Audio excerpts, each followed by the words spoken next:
I'm going to say what's going on to everyone. How are you doing today, man? It is a great day, and we're excited that you decided to join us here today on Manhood Moments with No More Hiding for Men.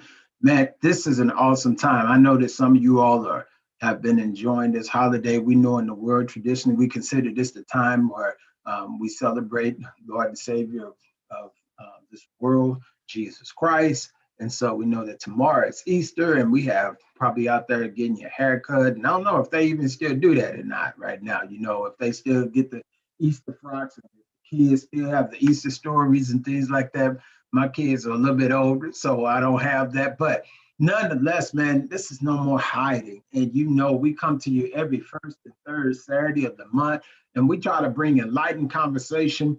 No More Hiding is a space where men can come in and have safe conversation. They can come in and be their authentic selves. And so this is a space, man, that has been produced and provided, I believe, under the leadership of our Lord, and being able to connect men back to their creators. So we're going to invite you to join us. We're going to invite you to join us here on Facebook Live, share with some friends. We're located on YouTube. You can go into YouTube under our page, NMH for Men. We're also on Instagram and Periscope, NMH for Men. We try to do consistent when we're trying to make sure that we market this so everything is consistent. And you can also find us on our website, which is nmhformen.org, nmhformen.org. So without further ado, you know how we do it. I'm going to invite the brothers to jump back on here, man, and be a part of this conversation. Brothers, what's going on, man? How are things going out there? It's Good going morning. pretty, yeah, going pretty good. Going That's pretty good. Can't complain. that's it, brother T. Patrick, brother Anthony Bird, man. It's good to see you, brothers, again. Good to You all see ready you. for a great one, man? Yes, Yes, sir. sir. Yes, sir. So what's been going on with you since we last talked? Well, I couldn't. So, to your point, I'm thinking that people are getting their haircuts, right? Because I couldn't get in to see my barber this week. I usually go on Wednesdays where nobody, less traffic. He all booked up. That's my brother, right? I called him for a favor. I'm like, you get me in, man. He's like, man, I'm booked the next week. so So apparently, folks get their haircut for Easter. I don't know if it's just gonna be if they're just gonna be watching online or if they actually going to church. But I mean, hey, probably gonna be some Easter speeches going on. Yeah, I know this some crazy times right now, man, that we're living in, especially with all the social distancing and everything else that's going on, man. There's some crazy times. So hey, but hopefully, man, you can get in because I know I went almost 2 weeks without getting my hair cut, and I look like a wolf. So I'm like, okay, I got to Yeah, I gotta have a bag up barber or something. I'm about a month in, but I've learned my lesson not to cheat on my barber. So I'm gonna be faithful. Yeah, I'm just gonna wait till next Wednesday morning. That's it, brother Anthony Bird. What's going on, Man, you man? need you need my barber because my barber has an app. You go in there and set your time. When I had got my haircut on Wednesday, I was the only slot available. My son got his haircut yesterday at noon, and people were like walking in, and he's like, "I'm booked for the day." So everybody's trying to get their haircut. So Yeah. that app saves me time. Even if he's behind a haircut or two, I'm not waiting there all day long. So it's beautiful. But But you probably in the high end barbers. You go in, they give nah, you nah. you get the massage and everything. We go in where you go in and they selling other stuff in the barber shop. Be like, hey bro, hey bro.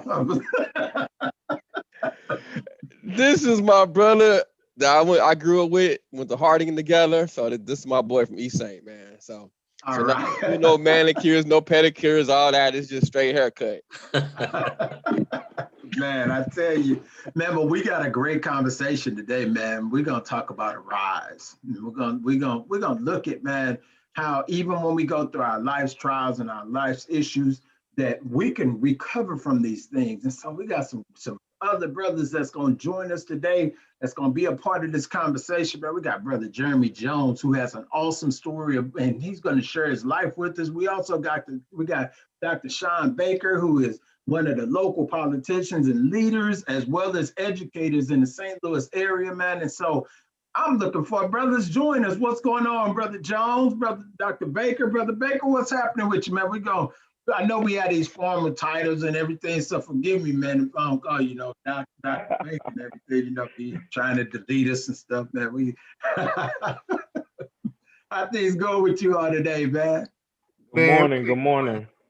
Man, it's good. Thank you for joining us, man. No more hiding. This is an authentic, safe space for men to sit and we can talk and have those conversations, man, about life in general. So, they know us, but they don't know you. You are our guest today. So I want to give an opportunity. Brother Jones, can share a little bit about yourself to the people that's watching now? I want to say shout out. We got a couple people that's already joined us. We got UK, man, one of the kings, and that's a good young brother who's on the up and up. He's from the Chicago area. I'm excited about working with that young man. We got one of our followers, one of our supporters, Miss Stephanie Moore, Brother John Armbra. He's joining us today, man. So feel free to share, reach out, man, invite people to come in. This is just a space where we invite people to have your conversations. Also, don't be afraid to type in your thoughts. Don't be afraid to type in any comments or questions, things like that. We like to interact with everybody that's on social media. So join in this conversation. Brother Jones, talk to us a little bit, man. Tell us something about you. Yes, sir. So first of all, good morning again. So I born and raised in Columbia, South Carolina. Great foundation, great family. But just like not anybody else in life, but it happens. Around the age of 10, my grandmother, who was raising me, became really sick, and so I went into the foster care system.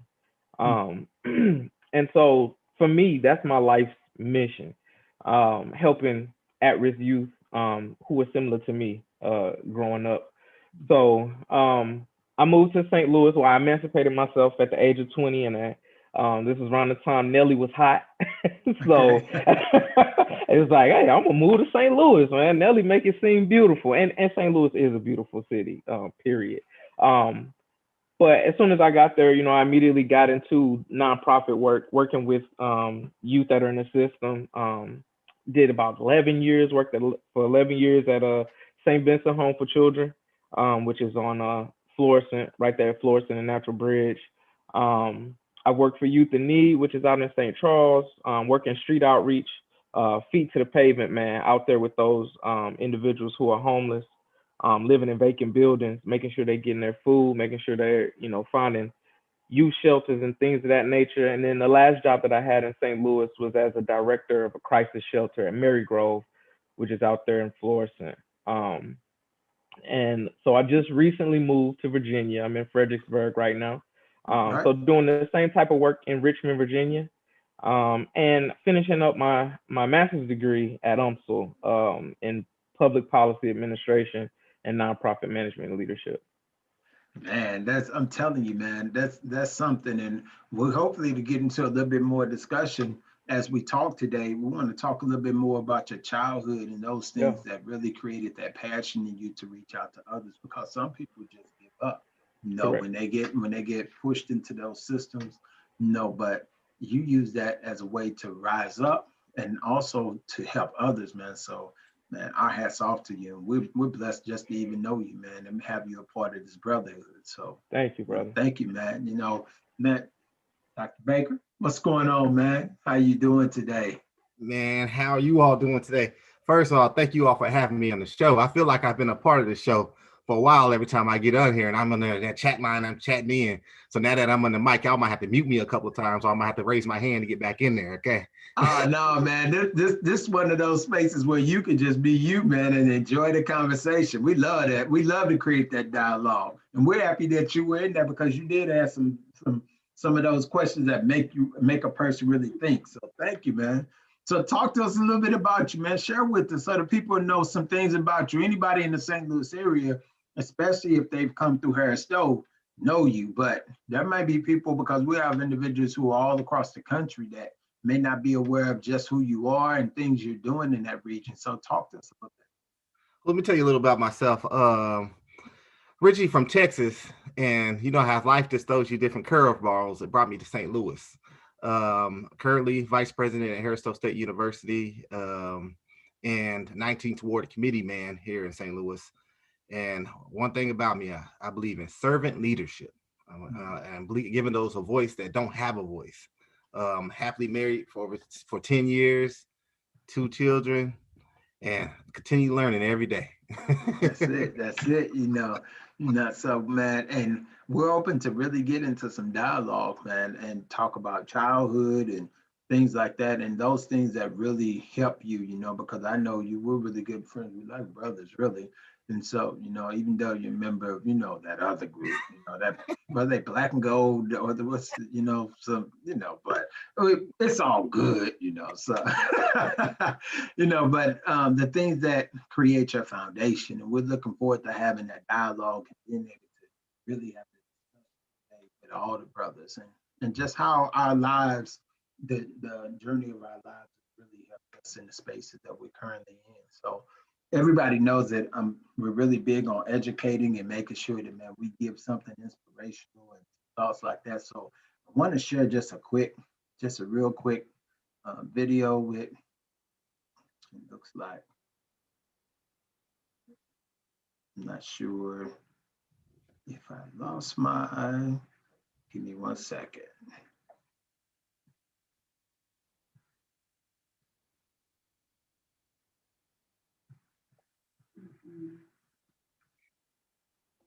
Yeah, well, we're just gonna go with it. We're just gonna go with it and just move forward, man. And so I was going to share a real quick video, but it looks like I kind of some of my administrative features are not quite working right now. So let's open up our conversation right now. We'll get back to that before we leave, hopefully.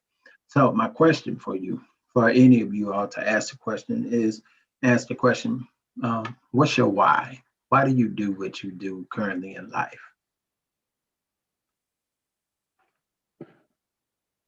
Who do you want to go first?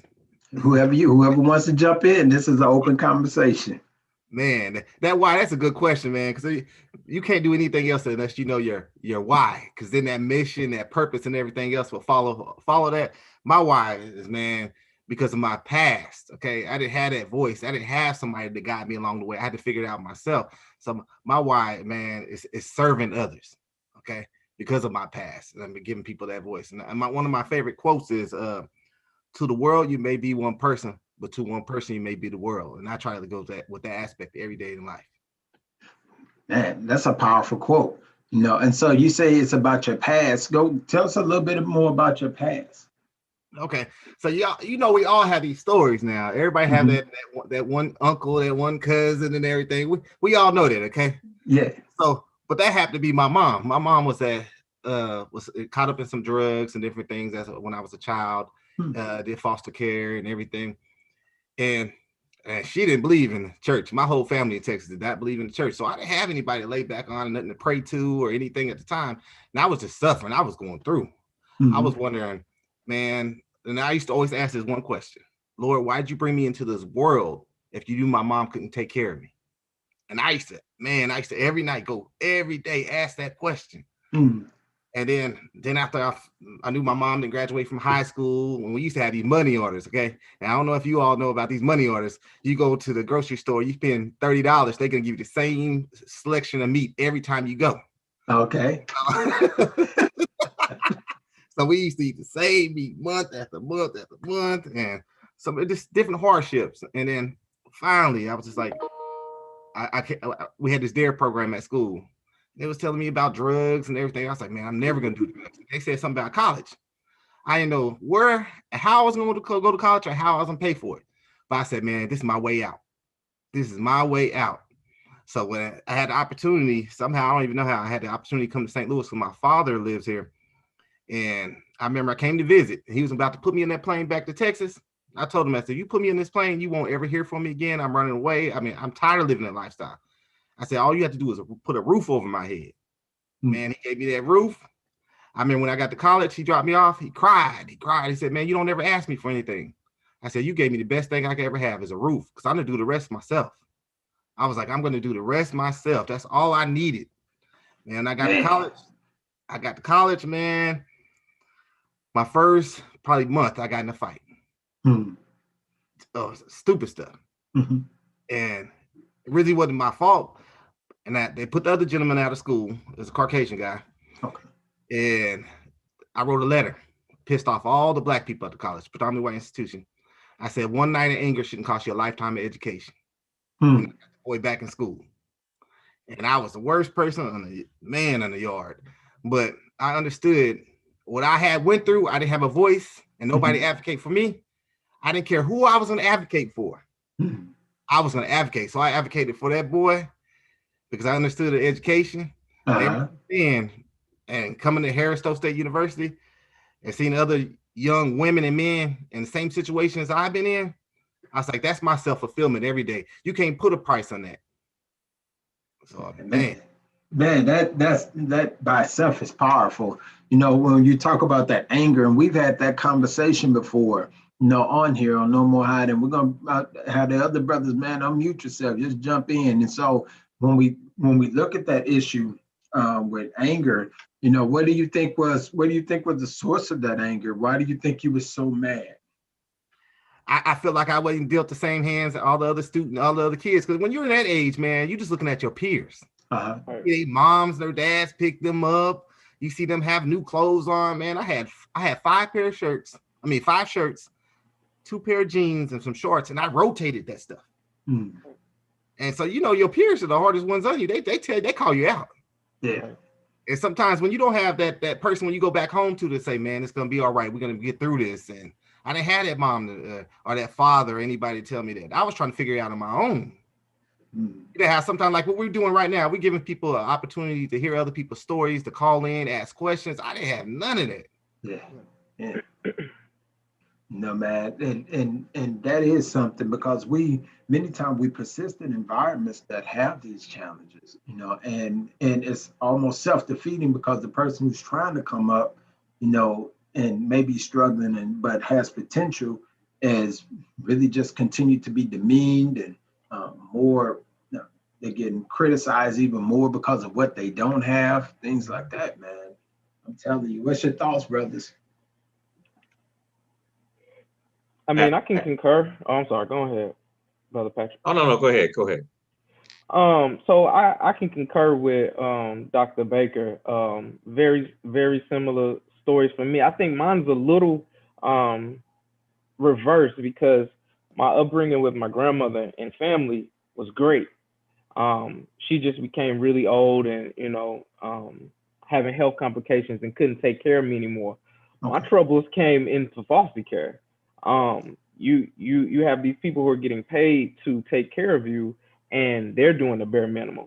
So when you talk about not having any food, or for me, my first foster home, she had everything locked up, the cabinets, the refrigerator.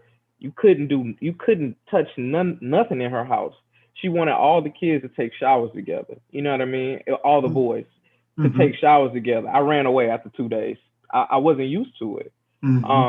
So all my issues came from the foster care side up until I was about 16 years old, when I went into a group home residential facility. Loved it to death. And I think that's gave me my passion to go and help youth that were like me. But yeah, Dr. Baker, to hear you know, the clothes and the food, and man, you know, for us, I think when I was growing up, you got $200 every 3 months.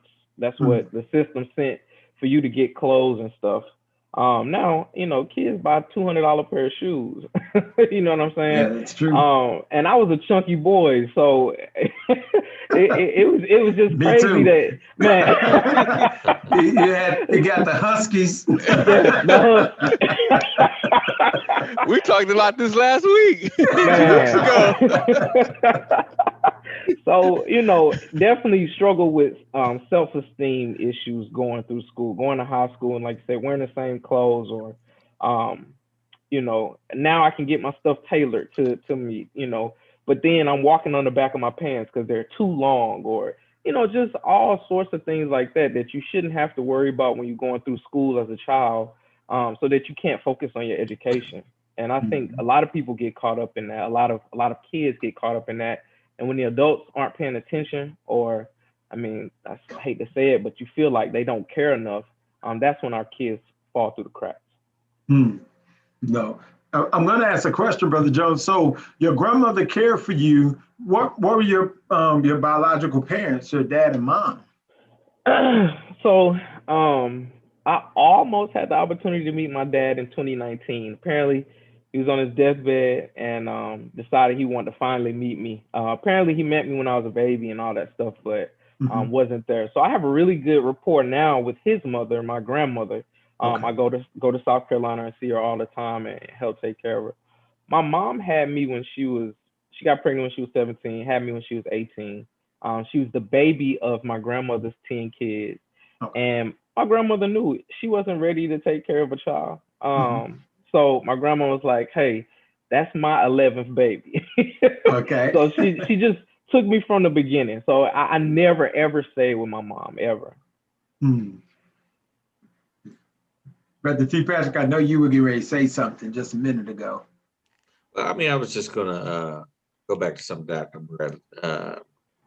Bradley said about the situation where you go through what you go through, but had the wherewithal, even as a freshman in college, to say, I'm going to advocate for somebody.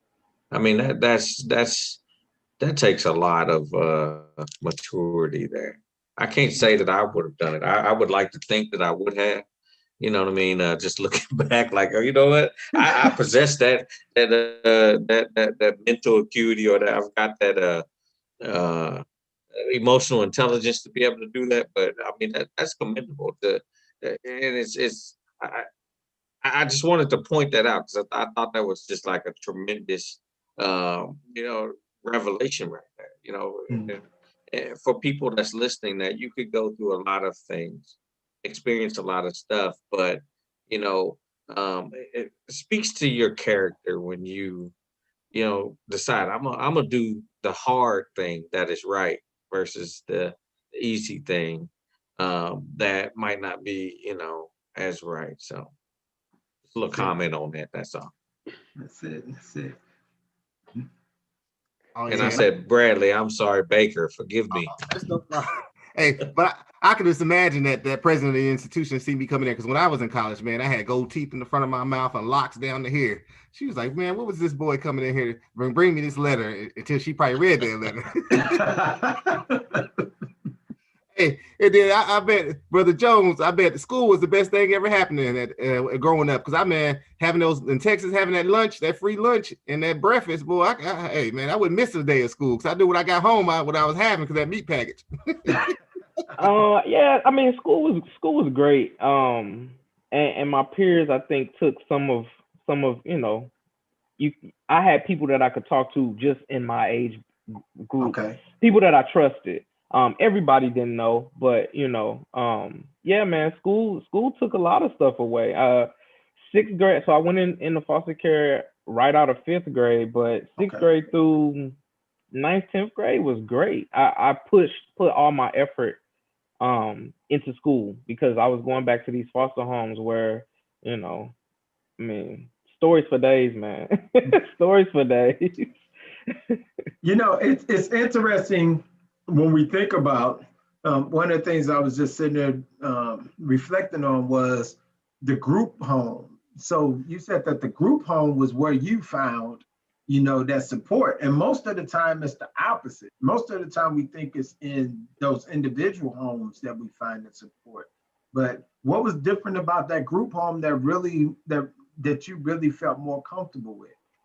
So, I mean, and honest to God, I have so many lifelong relationships that I grew from that group home, from the kids who were younger than me, who, saw me blossom. I end up start playing sports and things of that nature, to my peers who graduated with me, to the house parents. Miss Bellinger, rest in peace, her brother, Mr. J. Like, these were people who treated me like my family, like I wanted a family to treat me. They really cared about, the individuals that came through their doors, man. And I don't know, it was I'm just gonna say this particular group home because I know there's plenty of group homes or residentials out there that kids don't get treated well in. But Mhm. I don't know. I was blessed. I was blessed, but also I had a guardian ad litem who advocated for me to go to this particular group home. So Okay. I think she knew that they were good, and she knew that I could blossom there. Okay. Yeah, man. You know, Brother Bird, what's going on with you today, man? Man, I'm just soaking it all in because it's one of those, man, that I was blessed growing up. So hearing you guys' story is kind of like why I do what I do. Hmm. Because I was a juvenile probation officer. I worked in juvenile detention centers and I had a stable household. But I see the guys that walk a different path that get into trouble. Um, so no, I just listen to you guys' story. It's just I have recognized for a long time that I was blessed with the family that I had, the structure. My parents been together for married for 50 years. Saw my dad every day. Mhm. My dad, I can walk to my parents' house in 10 minutes. That's kind of how close we are. So just hearing you guys' story, but so what preceded the fight? I want to hear about that. What college did you go to, and then what was the fight about? Oh man. Start. I went to Central Methodist University. Okay. So every day at the same time, I either got a call from my girlfriend or a family member because I'm in the middle of nowhere, man. I mean, nowhere. It's nothing there. So this time, a gentleman wants to use the phone. I said, cool. I'll let him use the phone. I'm not thinking nothing of it. I'm in my room. I think it's second month of school. I'm staying to myself because I don't know anybody. You have trust issues and different things. And Mhm. so finally got it probably about 12 o'clock. I was like, I know I got that call. And so I go down to the room, 3 doors down. I knock on the door. I'm trying to get my phone. Dude cusses me out, calls me the N-word, everything. And so I still patient. So I'm not gonna even deal with it. I go back to my room. I sit in there, but the dudes around me, all the males around me in this dorm, just knew I didn't say anything to anybody. But there's one dude from St. Louis that had got to know me. He kept telling them, leave that dude alone. Y'all do not want that dude to start. Leave that dude alone. So I'm praying. I'm to myself. I'm like, please, man. You know how you try to keep yourself calm. Yep. About another 20 minutes ago, he just wolf ticketing and everything. And you try to tell yourself, this is my opportunity out. This college degree is gonna get me a new beginning. This is gonna change all generational curses. I'm telling myself, I know this is my green light. He keep on. So now I done hit my threshold. So I go to his room. I said, man, I knock on the door. He's going off. I said, I'm calm. I'm calm. I'm that mad. I'm calm. I said, man, when you open this door, we gonna fight. No, it's nothing else. So I sit by his door. I set a chair right by the door.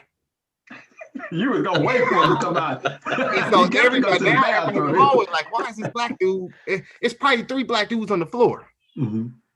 But And they now knew. all these other white dudes like, oh man, when this dude come out of his room, he can whoop this black dude. This, now. I'm not paying him no attention. I'm like, I know right now, my mission is to get this dude. Man, he opened that door, and I you know how you just black out. Mm-hmm. I just black out. I think I wore that boy out until the hall director from 2 floors down came all the way up there to stop it. And I just felt so guilty afterwards. Mm-hmm. I felt guilty because I said, man, I didn't come here for this. This is not worth it. This and that. Like I just threw it all away. I was like, man, they're gonna send me back home. And that next day, they put that boy out of school. They had a couple of words for me, but I think they're kind of scared because they knew he called me the N-word. Okay. So, and I wanted to have the conversation, to tell you the truth, because you can't learn from without having a conversation. Mm-hmm. But I didn't want to have the conversation with him because he didn't have the influence. The president had the conversation. Had the influence of the whole campus. Mm-hmm. And in that campus, the only black people that worked there were the janitors and the food service people. And if you came there for an athletic scholarship, I came there for track, but I wasn't worried about track. I was like, I'm going to get an education. Mm-hmm. So I wrote the letter. She got him back at school, but it set up another meeting with me and her. And this is how I got into higher education, to tell you the truth. So I got at the table. I was like, oh man, they gave me a seat at the table.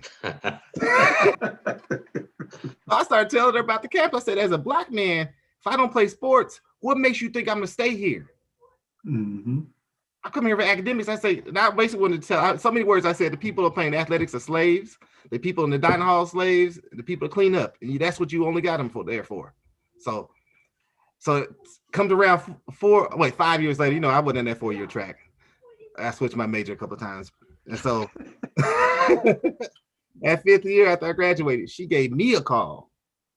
She said, "Remember that conversation we had?" She said, "I want to hire you, give you a free master's, pay for your living and your food, for you to work in student affairs." So through those 4 years, I was an RA, I was vice president of SGA. I was the first, I won freshman of the year somehow. I won freshman of the year after having a fight. I didn't have the highest GPA, but because I spoke to everybody in the campus, I got to know the right people and everything. But that 5th year, she said, "I want to hire you," because she flipped the story on me. Because what she basically told me at that first year I was there, if you're a Black man, you got all these opportunities to go anywhere else if you're highly educated, and they're going to pay you more and this and that. So you're not going to come to Fayette, Missouri. Mm-hmm. So when she got offered that, I said, man, I was supposed to go to Tulane for public health, master's public health. I turned it down. I said, okay. I said, I advocated for all these African Americans on this campus and everything. I'm not going to be a hypocrite. I'm going to stay here, get my master's in education. I stayed there. I took over Greek life. I took over housing. Man, they had hired me before I even graduated. My senior year, the hall director left, came back to St. Louis. He said, "Man, I can't do it out here anymore." My boss said, "Man, you want to interview for this?" I walked in the interview. I wasn't even prepared for it because I knew the job was mine. I told him, I said, "Whatever you do, whoever you put in that position is going to be a puppet, because whoever in that building is going to listen to me." Because basically I had all the voices, man. I could stop everything that was going on. So they hired me. I was doing discipline and other students as a senior at the school, which is unheard of. So, but I took the job, got my free master's of education. I found out about Harris Stowe. Somebody dropped my business card off at Harris Stowe when they first built their first residential hall. Okay. And I turned the job down. They doubled my salary. I was making $13,000 with a bachelor's degree at my college because they had gave my house and everything. Mm-hmm. And the person worked for he works for the state of Missouri for education. He's like, "Man, you need to leave." He said, "Fayette and Central Methodist University has done everything they can for you, and you've given them a lot." Mm-hmm. I was scared as hell. I was like, man, I turned down. Then Dr. Givens called me. He knew it wasn't about the money. That's how he got me. He knew where my heart was. He told me when I came to St. Louis, he called me in one-on-one after I turned the job down. He said, "Man, I did my research." He said, "Man, you could give any of these kids on this campus the same thing you got, because I know your upbringing." He said, "It's not about the money, it's about your passion and touching lives." He said, "Man, these kids are just like you, and they need your help." And I signed on the dotted line that same day because he understood. He knew my mission and my passion, and that was very, very important to me. So, but that fight, sometimes you have to tell the story, but I hate telling the story about the fight. But it's that first time I had to advocate for somebody. Yeah. And it is, man, it is about that passion.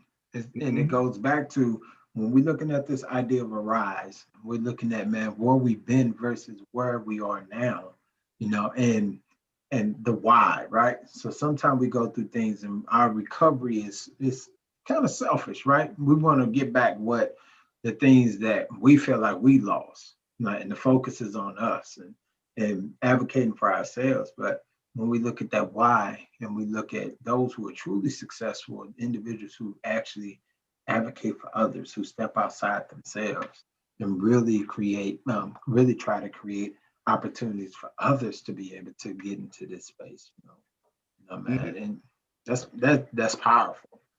Go ahead, Brother T. Patrick. Yeah, I wonder though. I mean, when we are on a journey, right? I mean, most of the time, I find that people with the most influence aren't really trying to be influential. Like I'm just trying. Look, I'm gonna set my chair outside this door, which shows that I've got determination right now. I don't care what time you come out, you go catch these hands. That's the focal point that propelled the situation into, all right, I got to meet with the president. I've got this guy back. I'm getting this guy back in school. And then years later, okay, look, I'm gonna offer you a job. Now, I mean, that's something in and of itself to have the president call you and say, hey, yeah, well, let's say two presidents, right? We're gonna start, Yeah. at the college, and then I got a job for you. Said something that touched me 4 years ago or 5 years ago, and then fast forward down the line where I get a call from a president of another university saying, okay, you know, after all of that, which the focus was, hey, I just want to get an education. I'm a advocate for people because didn't have that same uh I didn't have that same advantage to it manifests itself into something, transformational. I mean, that's huge because, a lot of times, yeah, we might start off from a selfish perspective, and then we're propelled into this uh position of stature where we have the ability now to make a decision to continue to do good work. And so, I mean, I think that's a lot of it starts from a selfish approach, because hey, we're just trying to make a better life for ourselves, and then end up doing something amazing in the end. Yeah. But also too, Dr. Baker, you really planted a seed as well. Because if you had goals and dreads, people look at that like he's ignorant, blah blah blah. So you showing your intelligence, the next brother that applies is helping him out too. So we're not looking at, okay, if you from St. Louis, whatever, you got gold teeth and dreadlocks, all you can do is play sports. You showed him another side. Hey, he's articulate, he can write, and he can advocate for somebody. So you plan to see for probably people that you haven't even met, but have benefited from you. So that speaks to your character, man. The crazy thing about it, yeah, because I didn't grow up in the church, but this called Resurrection Sunday, isn't it? Coming up, yeah. Yeah, so it is like when you start living. The crazy thing, when you have all that drive, I really didn't start living. I knew my purpose and everything I wanted to do, but I was so driven to get away from that situation. And once I got the hair stove and I'm living and I'm doing different things, I was like, what's next? And so then I had to realize I needed to be in that relationship with my mom. I had been running. I had to cut that off once I left Texas and probably talked to her a couple of times. Next time I saw her, I was like, this is not my mom. She looked that different, everything. I was like, man. And that's the first time I remember my mom saying she loved me. And so I had, and it's the students that helped me overcome that. Because when they're telling their stories with me, and I told my story, I started feeling better about it. I was like, man, this is not only me. And then when the student told me one time, she said, how can you judge your mom? You don't know what she went through as a child. It might have influenced her raising you. And I was like, dang, that was my epiphany moment right there. Yeah. We go through all that and me pouring into another student for another student to pour into me.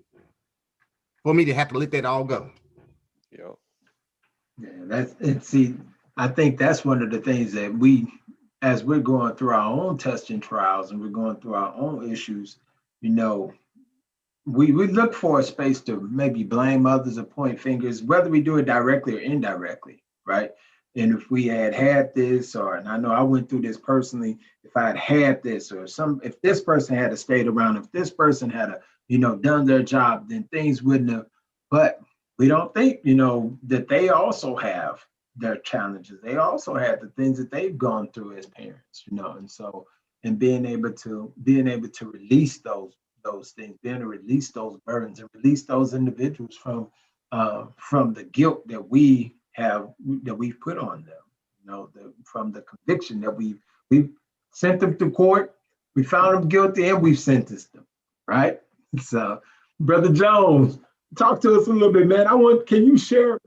I know you're doing a lot of work working with young people, and you're working in that system with students who are coming from all different challenges and backgrounds, similar to what you went through, after your grandmother passed away.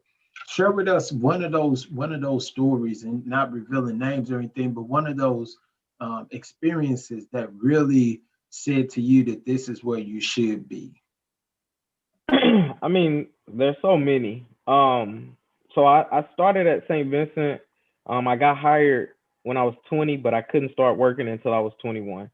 And so, all those kids, I was the young staff on the block. So the kids kind of flocked to me. Okay. We used to hoop, I mean, all day long at St. Vincent. I mean, that was my work. We played basketball, we did sports, we did flag football outside. And I think that, me being so young lent the kids to trust me more. I was hip, so I knew about all the music and stuff that they was into. Um, and so, they would like Dr. Baker said, pour into you. They would tell you their stories.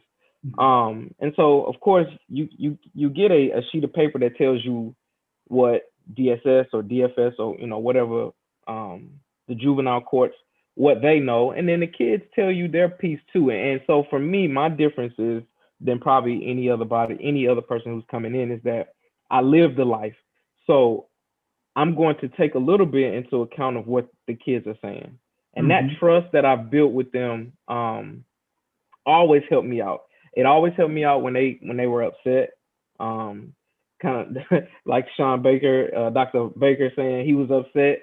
I probably could have talked him down if he was living at St. Vincent during that time. You know what I mean? Because I just had that rapport with everybody. You know what I mean?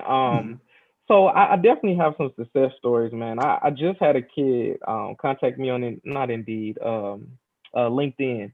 Mm-hmm. I didn't even recognize him.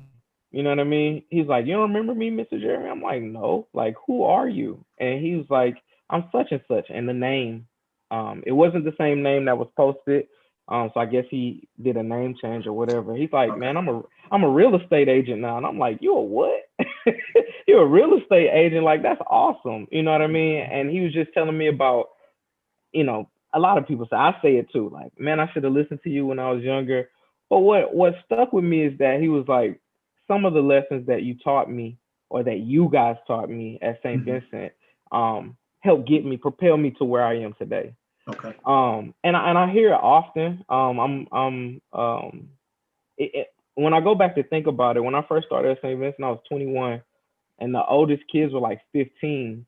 And I thought I was so much older than them now, but me being 38 now, these kids are like 33, 34. Like we're all the same age, really. Mm-hmm. At this point in time.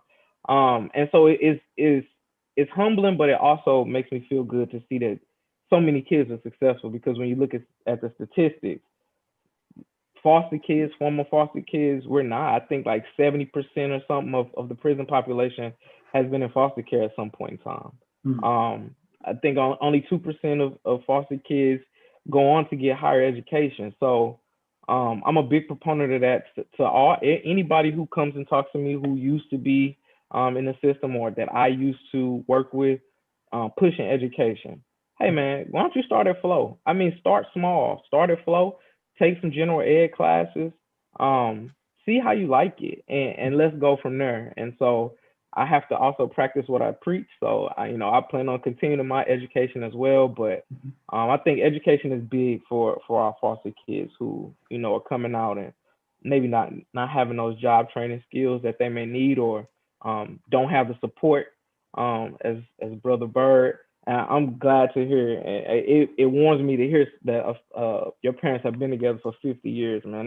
That's a really long time, and that's the stuff that I hear about with my grandparents and things of that nature, or their parents. But that doesn't happen all that often now. So that's beautiful to hear, and just to be able to have that support system, man. Like a lot of kids are really out here doing it on their own, unfortunately. And so, I just try to be that for whomever that needs it, who wants it. True. That's true, man. It's Go ahead, Brother T.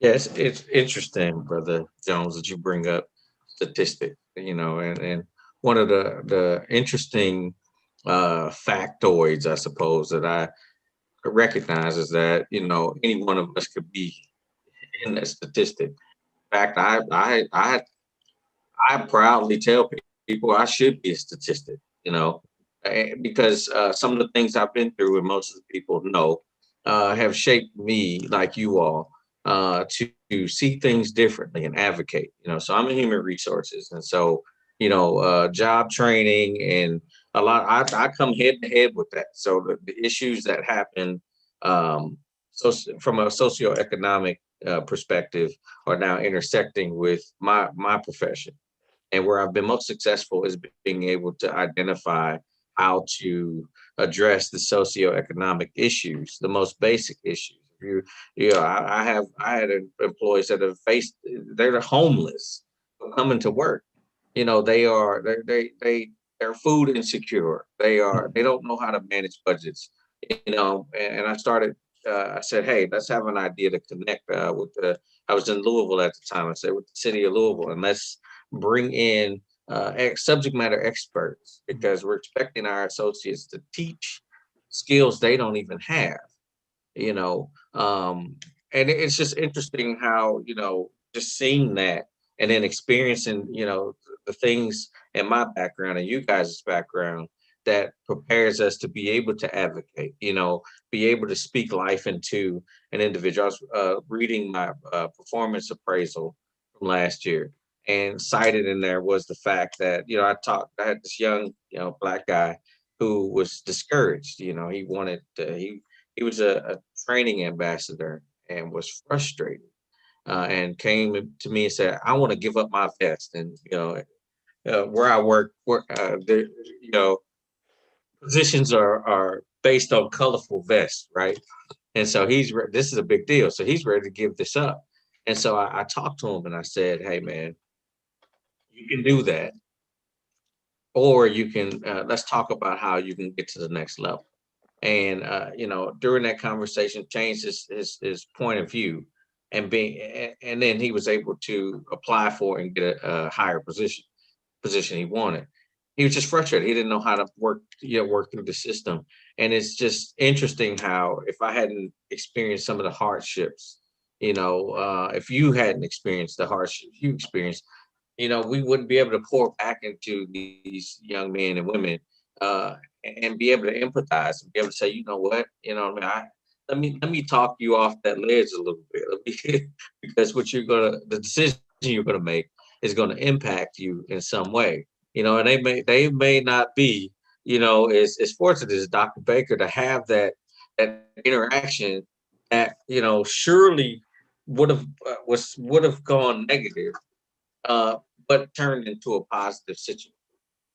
You know what I mean? It's just, amazing that, I'm thankful for the experiences that have happened, and just listening to you guys, just kind of reinforce that. And let me throw this out to you, T. Patrick. Last week we had the brother check in, and you mentioned about mentoring people. The things that you're saying to people, that's mentorship. Just because Mhm. you don't identify and say, okay, this is little Tony, it's my mentee. Every time you say something to them, they're hearing it. Because Brother Jones was talking about it. That kids come to him years later saying, well, you said this and you said that. Because I know working in juvenile detention years ago, it was the same thing. As you, Brother Jones, that we used to play basketball together on Saturdays. I was a first shift supervisor, so all the big dogs were gone. I, there was like two levels, like the bigger kids and the middle kids, that shouldn't be together. But I was like, yo, we got some hoopers on the middle level, and the bigger kids thought they could hoop them. So I'm like, yo, y'all gonna get me in trouble if y'all fighting this gym. We gonna run against y'all. And them little boys, we hooped them big boys up. But we had that rapport of just like talking to them. But then you get to you get to spend time with them and you see where they came from. And so I didn't, like I said, I didn't have the backgrounds that you guys had, but being in criminal justice, I understood the theories, social disorganization theories. You got Mhm. the lack of resources, lack of support. So I'm taking this information, I'm looking at, okay, this kid's coming in, dad wasn't around, mom wasn't around, all he had was his grandmother. They're poor. Because when we do home visits, man, I see why kids would sell drugs. I mean, you go in their houses, there's really nothing in there. And I think that's why I can relate to the guys now too, because I'm like, if I was in your shoes, man, I might have done it too. I mean, Mhm. it's against the law, but I get it. I understand it. You was joking on with me saying about haircuts and all that, and I go to a bougie one, but I grew. I went to John the Shoes or however, like any kind of like I don't want to say like ghetto, but like housing projects, things like that, man, where Mm-hmm. we've all been in those places and we see how they look. And doing Mm-hmm. home visits, man, you see how bad people, they live in conditions that they should be kicked out, but that's all they have. And for me, it's telling these kids, don't let this one situation define who you are. And I'm always telling them all the time, man, you can do better. There's a young lady now that I supervise, and I'm like, you got to break the cycle. Your mom was on drugs, this person was on drugs. You break the cycle. Mm-hmm.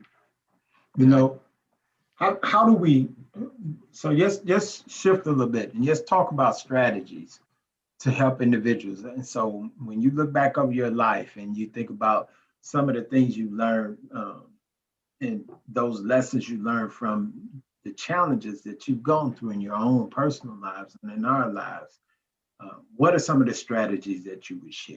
What would you tell someone who you're sitting and you're talking with, whether you're mentoring them, whether you're talking to them, whatever the capacity of the relationship? What would be one of those strategies? Let's just share with our listeners things that maybe they can also share with individuals. So who wants to start that? I'll go first. Okay. Sometimes it's to let them know you're about to do something you've never done. It's not going to be easy, but you have to trust the process.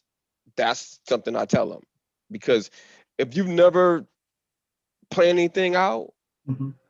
you got to set these small steps, these goals. And I've mentioned it before kind of as a joke, but how do you eat an elephant? One bite at a time. So you can't look at the bigger picture all the time. You got to take these small steps. But it is, okay, what is your plan? This is the structure you need to go. And it's going to be hard, but it's going to be worth it at the end. So you have to set them goals and just get uncomfortable during that time. I'm not sure who's our listening audience, the ones who are joining us, but feel free to type in the chat. You know, what steps or what strategies did you use in order to overcome your hardships or obstacles in life, and that you can share back with others. So feel free to join in. Let us know what you think, right? And so Brother Bird said, trust the process. But I'm gonna throw this question out to the group. What if you don't know the process? That's man. If you don't know the process, be willing to seek a mentor or somebody that can provide you with advice. And But you everybody, talked about trust, though, Brother Baker. You talked about having trust issues. And we know that in our communities, when we come through hardship, especially if the individuals who were supposed to be there, the ones who birthed us, the ones who were supposed to, if they betray us, reject us, abandon us, whatever word we want to use, right? Abuse us, that really impacts our ability to trust. So how do we trust when we can't trust? And then how do we trust the process? So these are really good cliches terms, but I'm asking you all to dig a little deeper right now. I'm asking you to really get into this conversation for me. oh yeah, let me just tell you, like you said, when you have those trust issues, man, you watch people. They don't know you watching. Okay, when you don't trust somebody, you watching their characteristics, the different moral things you see them do. That's what me. That's what I was watching. I was like, yeah, you can't tell me nothing. I've been raising myself, but I'll watch the characteristics. I was like, if they had those characteristics, certain characteristics that I could trust them and that they're doing things right, I could listen to you. But you can't be doing things wrong and expect me to listen to you. And Okay. like Mr. Bird said, man, sometimes you plant that seed, and you could plant that seed for that person, and it may not show up till 5-10 years later. But as long as you plant that seed, it's very important. Yeah, but And that's it's something you gotta do too, Saint, man. And Mhm. this is something that I do. Like, I had a person who I sent him a video from Eric Thomas, ET hip hop preacher, and he talked about the bamboo, where you have to take care of. Once you plant the bamboo, you have to come back and water it every single day, and it doesn't sprout for 5 years. But once it sprouts, it gets high. So you have to tell the kids, you have to stay the course. So you have, for me, like, I'm gonna send a meme, a video or something. Once I know I got this person's trust, I'll send them something. Hey, you gotta trust the process. But this is kind of how it is, Mhm. for example. But I want to throw this out to you, Brother Jones. I was watching something about a lady who was picked up, adopted, and she was in foster care. And they asked her, why did you think that this person would be your mother? And she says it was her smile. It was a genuine smile. So out of everybody she had been around and she'd been abusing things like that, she mentioned about a smile. Is that similar to you? Or can you like check out when somebody's genuine or when it's something sinister? So I think I can. I think I have that ability at this point in time. But when I was a kid, I think that again because of my foundation with my grandmother, I was a benefit of the I give you the benefit of the doubt. Um, I look in I look for the good in everybody. My grandmother was a Jehovah Witness, and we used to go to the Kingdom Hall every Sunday, you know. And so that upbringing, which was kind of strict, but it was still very wholesome and good to me. You know what I mean? I'm not a Jehovah's Witness now, but there was no swearing and there was no secular music going on in the house. But my grandma was just a good person. My grandma was a foster parent for 25 years. So to give a little more context, so I grew up with foster siblings, but I was the brother who was not in foster care. I watched her bring in people into her house and how they're supposed to be treated. Black kids, white kids. By the time I came around, it was mostly only female, but before I was born, she had boys and girls. My grandmama loved everybody. She was that grandma, in the neighborhood that everybody could come to and process with and things of that nature. So when I then go into these foster homes, when you have older women like my grandmother, you're thinking this person is gonna be like my grandmother. She's gonna take care of me. But then when she tells you to get in the shower with two or three other boys, you're like, oh no, this not that. So Yeah. I think that I look at everybody for the good in them first. You only have a couple times to show me that this isn't what it is, and then I'll treat you accordingly. And I've had that since I was 10 years old. So to the story about the girl with the smile, that's awesome, man. A lot of us former foster kids don't get that. Dr. Shawn Baker said he was in foster care. I haven't. I mean, and you haven't went into it at all. But was it a good, experience? Was it a bad experience for you? I can only remember so much of it. They took me away from my mom, and all I can remember is running to that screen door, looking out the door, waiting for her to pick me up every day. No matter what she had did wrong to me, I didn't want to be where I was at. Mm. And so I think we're in Colorado Springs at the time. I think it would last about a year and a half, but the courts finally gave us back to our mom. Mm. So I was like, But I started this crazy thing in middle school. I started running the streets until 2 o'clock in the morning, and so I was never there.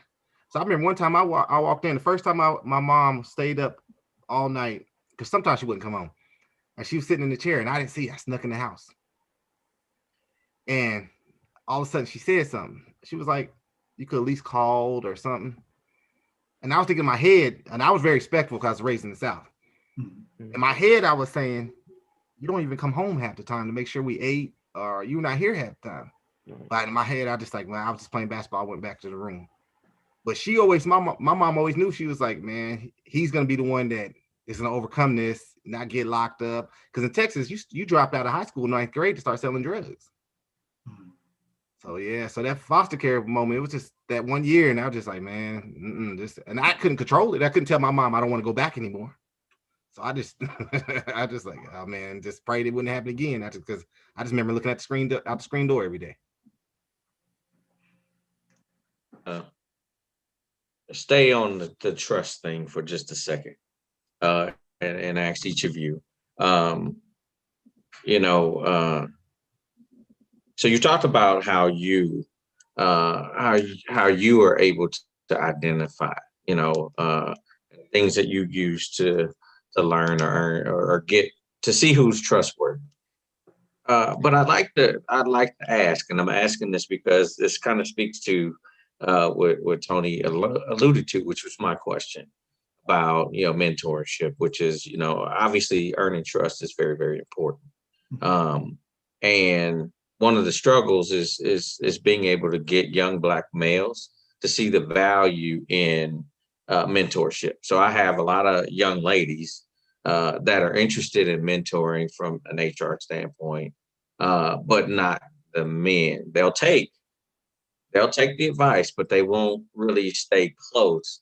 I might hear from years over, but the question is, what do you all, given your background, what you've been through, understanding um, how difficult or fragile trust is, what do you do to earn trust with the individuals that you support? Because obviously, in order to be impactful, in order to make the influence and have the impact that you have, you've had to earn trust. So, one, for my selfish reasons, I'm gonna be taking notes. But for everyone to kind of understand, like, what do you find useful, or what techniques have you used to earn the trust, of individuals you've worked with? Hmm. That's I, that's true. Go ahead. I guess some of the techniques, because I work with young adults, okay, and negativity sells. So most time, when your child or your cousin or somebody, when they got in trouble, you always remember that. You won't never get it. You always bring it up as a story. So when it comes to trust with the students I serve, when they get in trouble, everybody else is talking to them about the trouble. I'm not talking to them about the trouble. I'm talking about how they can get up and move forward from it. And I'm advocating for them. Because most time when someone they get in trouble, most time we close those doors for them. We're writing them off. Nah, and I'm opening more doors for you. I'm trying to put you in front of the right people. And I'm trying to set you at the table. And when they see that, sometimes they're like, man, why? They ask themselves sometimes, why are you doing this for me? Why? Yeah. And sometimes then that starts the conversation. Because a lot of times, and then they have that imposter syndrome. Mm-hmm. And so then it gives me in the door to start overcoming that. But most times when there's something bad happens, I open more doors instead of closing them. Yeah. One of the things to answer the question that I think about is, because I've been through some very challenging periods, in my own personal life, and then to start going through those challenges in the professional life also. It's like, oh no, I can control this. I can control back then, but now I can control this. So what I tended to do was I simply just closed up, right? I narrowed in my space where I allowed individuals, the number of individuals, the type of individuals.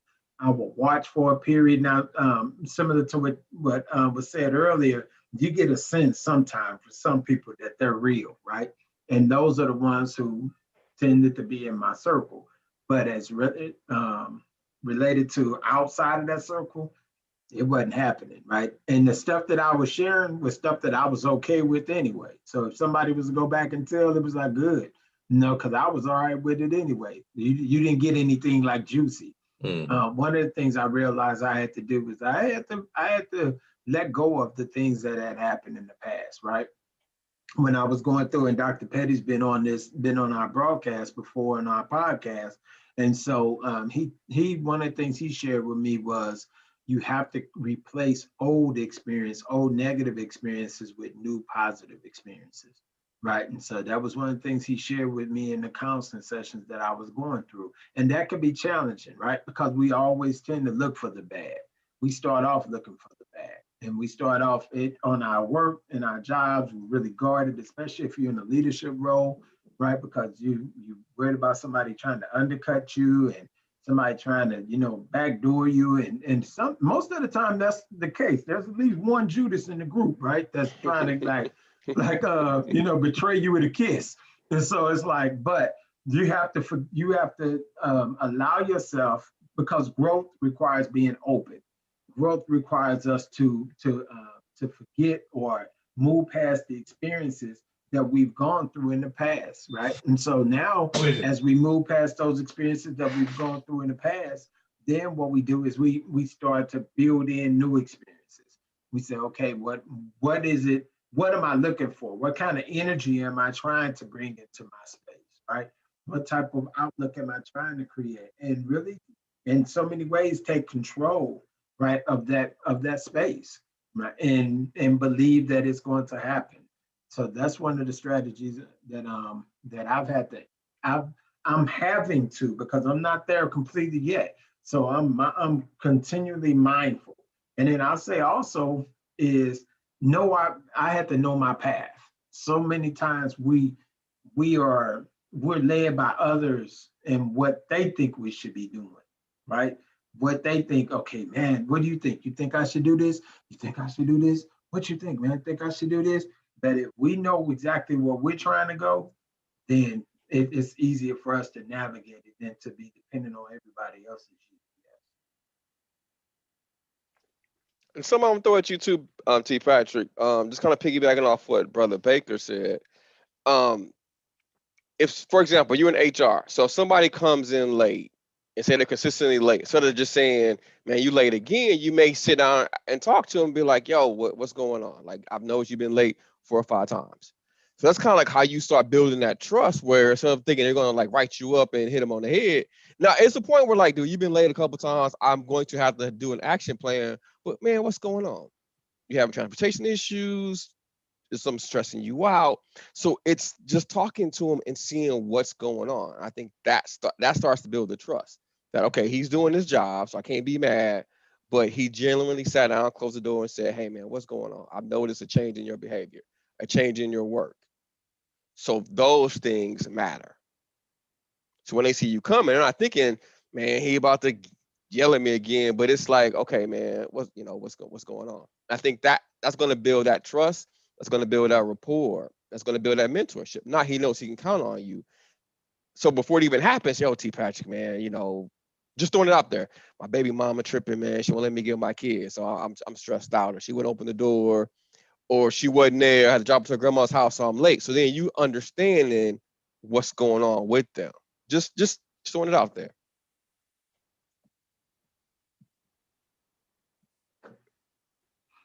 You And know, I then too, just getting back to like we talked about people not understanding. Okay, if I tell somebody what the process is, they may not know what it looks like. mhm. So for me, you guys know I had a kid at 20 years old. So I talk to these young guys and like, "Man, I got this baby mama drama issue. Are you still sleeping with her?" "Yeah, we need to cut it out." "Man, I spend time with my kids. I'm watching my kids." Spend that quality time with your kids. Don't look at them as like, "I'm babysitting my kid because she's doing something." You make that time and you get your kid. And so it's like, okay, I walked these shoes. I've had the baby Yeah. mama drama. I've gotten there 10 minutes late. She said, "You can't get your kid because you late." But the stuff's not packed. But I've been there with the emotional part of like, man, I just really want to just go off. But it's about getting your kid. So be called whatever it is. It is what it is. Get your kid. "Man, they're taking my child support." So what? You can make more money, pay your little child support. If she needs something else, or he or she needs something else, you do it. But I'm telling them, I've been through these shoes. I'm trying to give you the game plan, but I've been through all of it. My daughter's in her 20s, but I get all that. You're gonna have my kid around some girl. I mean, hey, but it's all about telling them, but also showing them and then giving some feedback. "Hey, man, this is what's going on." So when it comes to education wise, we can all tell them, "Hey, get your FAFSA done, knock out, hit your grades hard the first semester of Mhm. school, right away." So we can give them the game plan. So when those tough times happen, it's like, "Okay, man, they did tell me this. They told me to do this." For example, when I went to college, my wrestling coach said, "Go to the library, go to the same floor and study. Go to a place that you can go study." And I was consistent doing that. Because we know if I do homework in my house, once I get that first break, then I'm watching TV the rest of the night. But if I go to the library, I'm there until I get the job done. So it's us imparting that wisdom with whatever avenue it is. "Hey, this is what I did. I was successful. How about you try this?" I like that. That's what I mean by when we look at practical things that we can use that are practical and that are transferable, right? And so because I think that oftentimes we use a lot of jargons, we use a lot of cliches, things like that, affect especially the African American community, right? And so we've taken on those jargons and those cliches and things like that. You pull yourself up by the bootstrap. We don't want somebody else to say it, but we'll say it, right? We will share, we'll be limited on what we share with individuals. And part of that is because of the shame that we feel, right? But then also, thing about it is, I know for me personally, it's like my wife and I, we was talking about this. If I'm going to share and see if they take that first little bit of knowledge. If they take it and work with, then I give them some more, right? And so we want to evaluate whether or not the individual is doing what we say. And if they're not doing what we say, then it's almost like a repetition of the rejection that we felt before, right? Because we feel like they're rejecting us, but in essence, really, it just may not be seasoned. It might not be their time and their space to be able to, in order to implement the things. So, how do we get through those things? How do we navigate through those? And we're thankful for those who are joining us right now. I think Brother Chris Hayes is on here with us. We got Brother Sly Smith, and we got some other individuals that's joining us today. Man, feel free to chime in the inside the comments. If you're on Facebook, if you're on YouTube Live, if you're on Periscope or Instagram, feel free to chime in, right? We love to hear exactly what you have to say. We want to include you in the conversation. So if you got some thoughts, feel free to join us in this conversation. You got Brother Jones? I What you think got for us? I think for me, in mentoring people is to let them know that even if you are giving them the information and it may seem to you that they're rejecting your information, they're just not following through, that you're not going to give up on them just because it's one time, you know what I mean? Like, continue. You never know when you're gonna break through that, that encasement that they may have over them. It may take 3 or 4 times before y'all both sit down and laugh like, man, you finally listen. But they know that they have somebody in their corner that's not going to give up on them. And I think for me, that's what mentorship is about. Following people, making sure that, they're good. The little checkups, text messages every now and then out of the blue. Like, dang, he really cares. Like he's really showing that he cares. So I just think that sometimes people may get frustrated. The mentor side of it is like, they not listening, man. I'm not about to keep wasting my time, but yeah, keep wasting your time. You never know when you're gonna break through.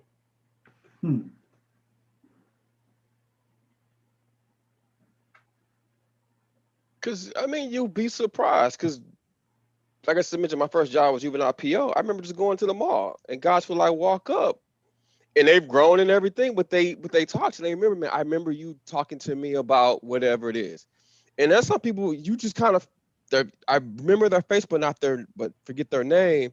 Correct. But they remember, man. I remember you said this to me, or there was a home, a schedule. What do you call it? When they come to visit the kids, and they don't show up, so then the kid's disappointed, and he mad, and you understand his kid's about to act up. He about to fight because he's waiting, visiting room, and nobody showed up. You grab that kid and you talk to him. You just take him down the hall. Yo, man, I know it's terrible, man. Yeah, my mama said she's gonna come and she didn't come. But they remember that years down the line, man. It's just being in tune to them. And if he fights, we know why he fought. I'm gonna have to put you on lockdown for a little bit, but I understand why you did what you did. Well, Brother Bird, that's you being proactive versus being reactive. You know what I mean? There's so many of us who work in the field that are reactive. And what would have happened if you didn't pull that kid to the side just to have that simple conversation is, if he would have gotten into a fight, more than likely, I'm assuming you guys do restraints at juvenile. So now you've taken one bad memory of my mom isn't here to now we putting our hands on this kid. So you've made it that much worse when you've done. You could have just went and been proactive from the beginning to stop whatever else that's potentially coming. Now sometimes the fight's still gonna happen. Yeah, but just having people who are trying to be proactive versus reactive helps out so much in individuals' lives, man. So much. When we think about it from men, and so as we start to shift and get near the end of our conversation, right? And so as men, we've been talking about with juveniles, and we've been talking in general with helping individuals, but as men, right? So what advice or what support would you give to any man that may be listening out there and thinking, okay, man, this life is challenging. I know Brother Bird talked about if if you find yourself as a young father or what have you. So what do you think?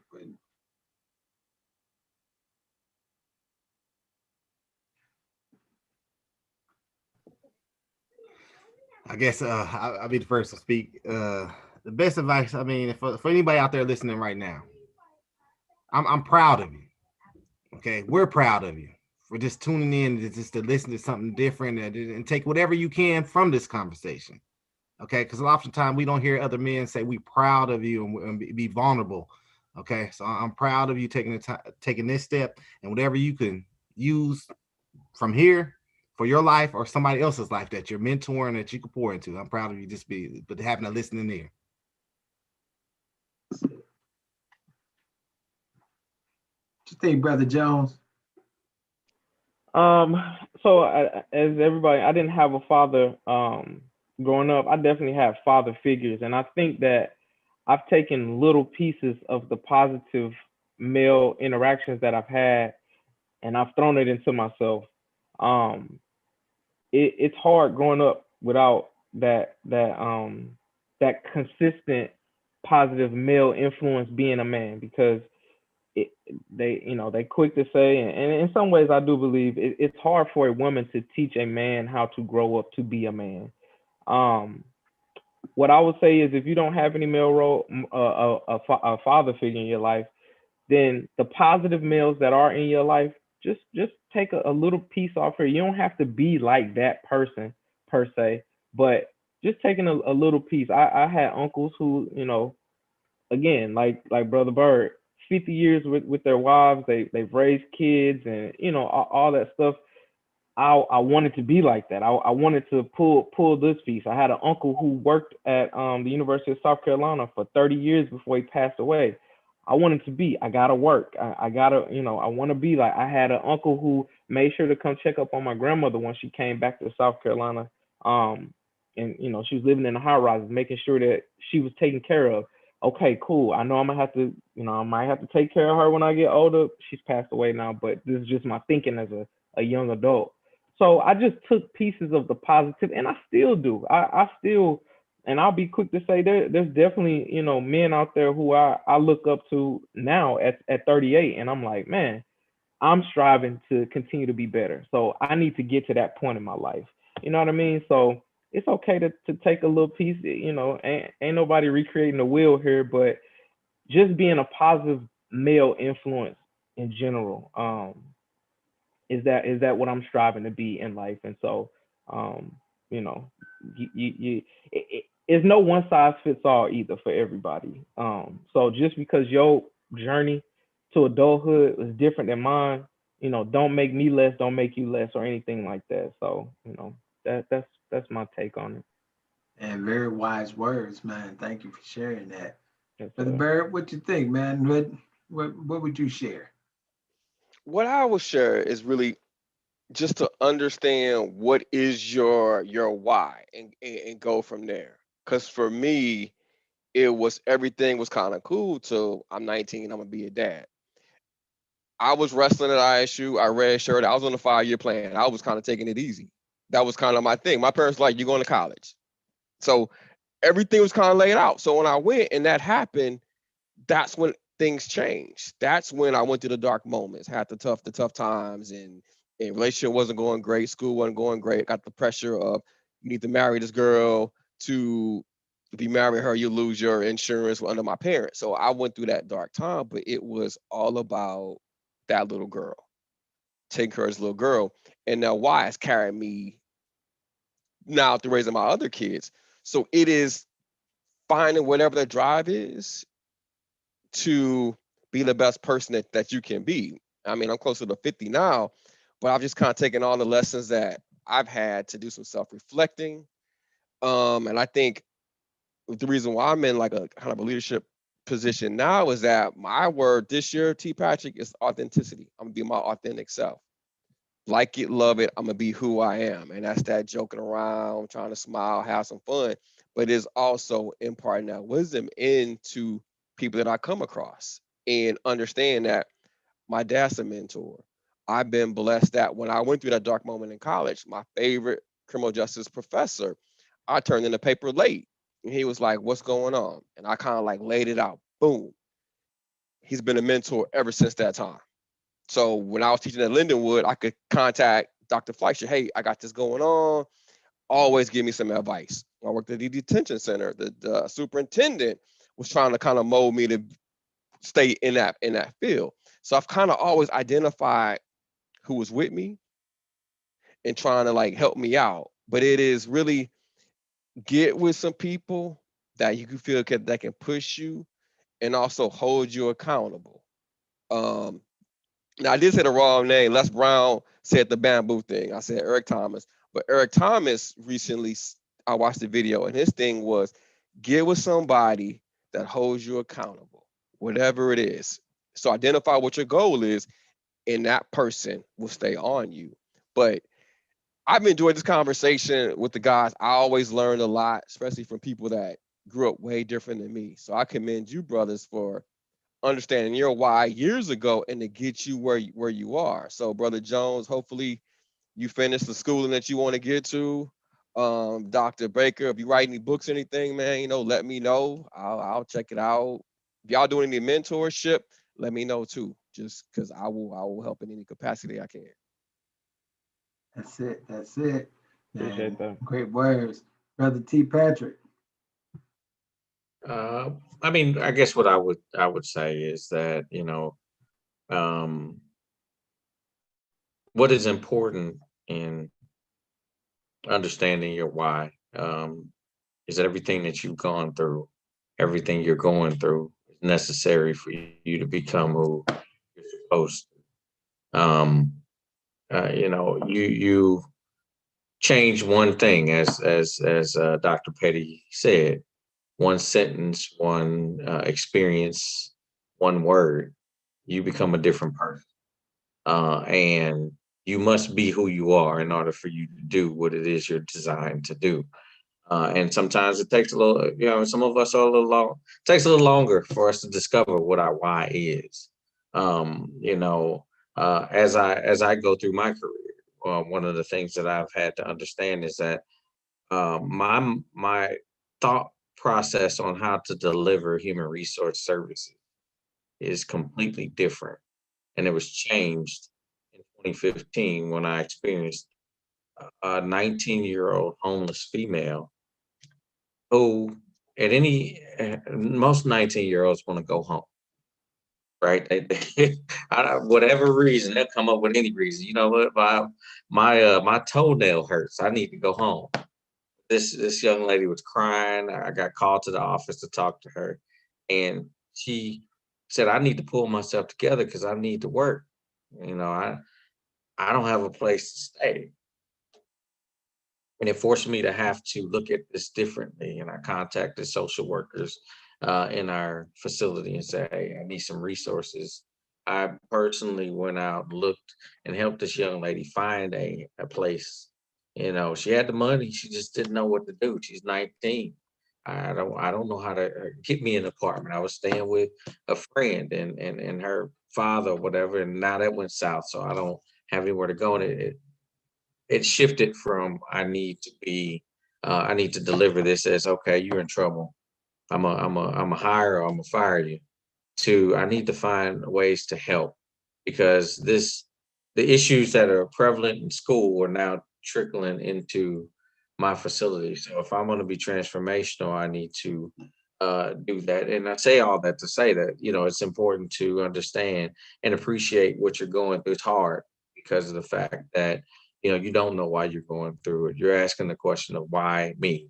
Why did I have to go through this? Why can't my life be easier? But that sometimes life has to apply pressure, what I mean, for you to produce, and for your oil to flow. Like if you was an olive, right? We got to press that, beat it, shake it, and if I hadn't gone through what I went through in my personal life, understanding, being at some of the darkest moments, understanding what it is to be important in the daytime and be insignificant at night, for me to appreciate and have conversations, with individuals and to support them and to do more than just you see me when you're in trouble. Let me come to you before you get in trouble. Right? I see you about to mess up.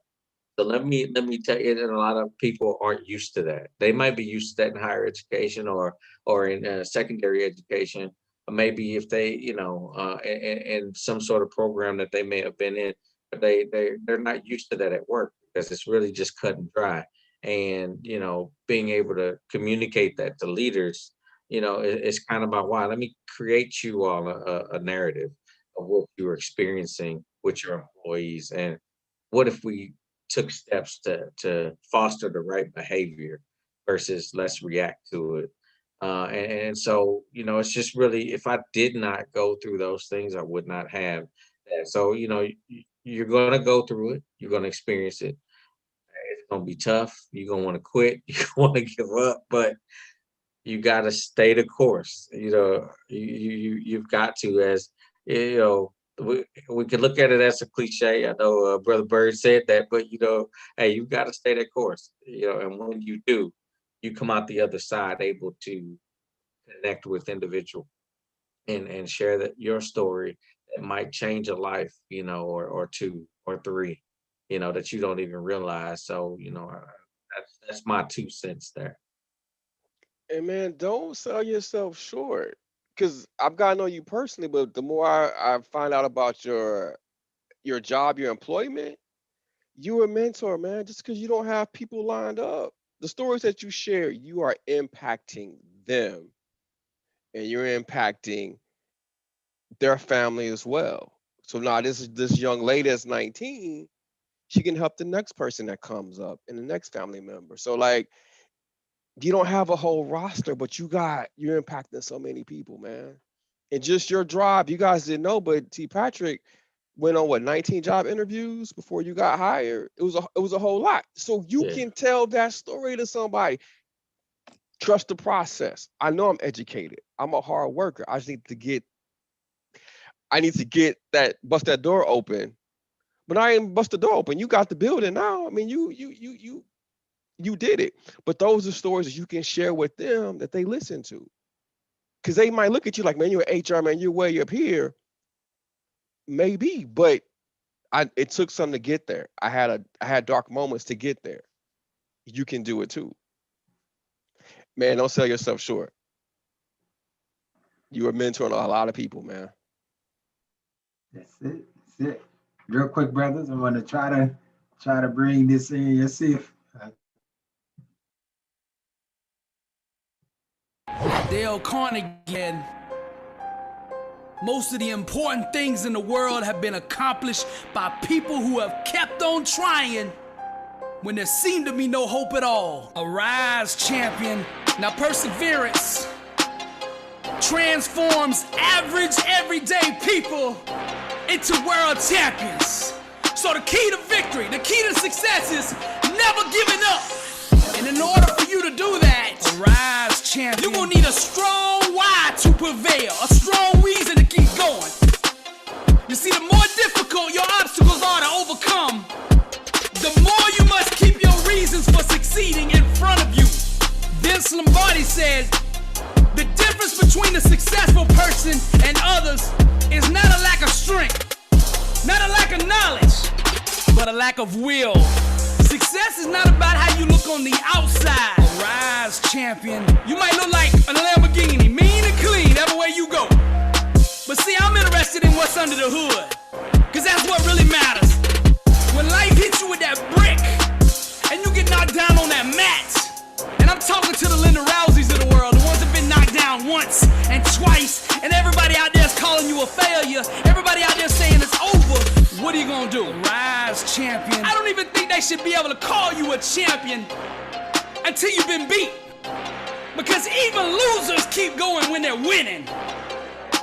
But when you get hit with that brick and you on that mat on your back, rise, champion. Then we separate the cream from the crop.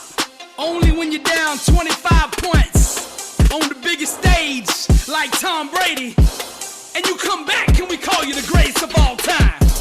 Abraham Lincoln said, I am not concerned that you have fallen. I am concerned that you arise. champions make adjustments, not excuses. Get up! The ground, the mat, being on your back is no place for a champion. Get up! Rise, champion. Now you at that crossroads. The decision you make now will ultimately define your legacy. I'm speaking to the Tiger Woods of the world. Each loss, each setback, each heartbreaking disappointment will try to disguise itself as failure, but it's all a lie. And let us not grow weary of doing good, for in due season we shall reap if we do not give up. Many times on the road to success, you're gonna feel crushed, exhausted, and alone. See, life is not like Little League. Arise, champion. They don't give away participation trophies. There's the champions and everybody else. It's one or the other. How do you want to be remembered? Each time life knocks you down, arise, champion. You must bounce back with an even greater hunger to succeed. The ones that have the hardest time doing this are the ones that have weak whys. Now you can only go as far in life as your why will carry you. Champions have self-awareness. They know why they want what they want, and that why carries them to the promised land. The why is the birthplace of all champions. She is the mother to all legends and all the greats in every field. The more deeply you are connected to the thing you're trying to accomplish, the more likely you are to achieve it. Natural talent and ability, that's all good, but it won't carry a quitter. So you gotta find a why that makes you invincible, that you can run through walls with it. Get up! Nietzsche said, he who has a why to live for can bear almost anyhow. And I'm not ignoring what you're going through. Get up! And I'm not gonna sit here and lie to you and tell you it's gonna be easy, cause it's not. It's gonna be a struggle. You're gonna have to fight and claw and scrape your way up out of this thing. But you can do it if you want to do it. Now, are you a pretender or are you a champion? You can't have. There it is. Are we a pretender? Are we a champion? That's the question that's being asked right now. What are we in this for? The whole purpose of being of our existence. Man, I've enjoyed our conversation today with the brothers. And as always, we're going to take out the moment to invite you to be a part of No More Hiding, in particular, No More Hiding for Men. This is a safe space. This is an authentic space where men can sit down and have conversation and talk about whatever is going on, whatever challenges they may be dealing with at this time. And so we're going to invite you to join us for our Manhood Moment podcast. We're every first and third Saturday here on Facebook. We're also on Periscope, Instagram, and we're also, you can find us on YouTube. Our YouTube channel is No More Hiding for Men, or NMH for Men. And we also have our webpage, that's NMH4men.org. And you'll find all of our podcasts and all our discussions there, as well as some other materials and resources. As always, this is, we know that today is the day before we would consider Resurrection Sunday. And so all those brothers out there that are preparing and have your family, and the brothers who don't have family, we want to just let you know that we're praying for you, and that this has been a great opportunity for us to conversate. We want to thank our guests, Brother Jeremy Jones and also Dr. Shawn Baker, for sitting on the couch with us today and sitting at the table and having this conversation. So, Lord, we thank and praise you for this day. Thank and praise you for all the men. And we know that we go through challenges, we go through circumstances, we go through problems that cause us to feel like we cannot arise. But you said that nothing that we go through, that no weapon that's formed against us is able to prosper. And so we know that we can rise up. I lift up every man, every woman, every individual that may be listening to this podcast, and let them know, encourage them from the inside. No matter what the issue is, they can arise. For my brother who may be dealing with challenges economically, emotionally, mentally, socially, professionally, whatever it is, let them know that nothing can hinder them from being great today. So we thank you, we praise you, we give you the glory, we give you the honor. This we ask in your holy name. And so I'm going to say, as always, I'm going to tell you, this is your day, this is your manhood, this is your mission. We'll see you in about We'll see you in our next Manhood Moment podcast. Be blessed.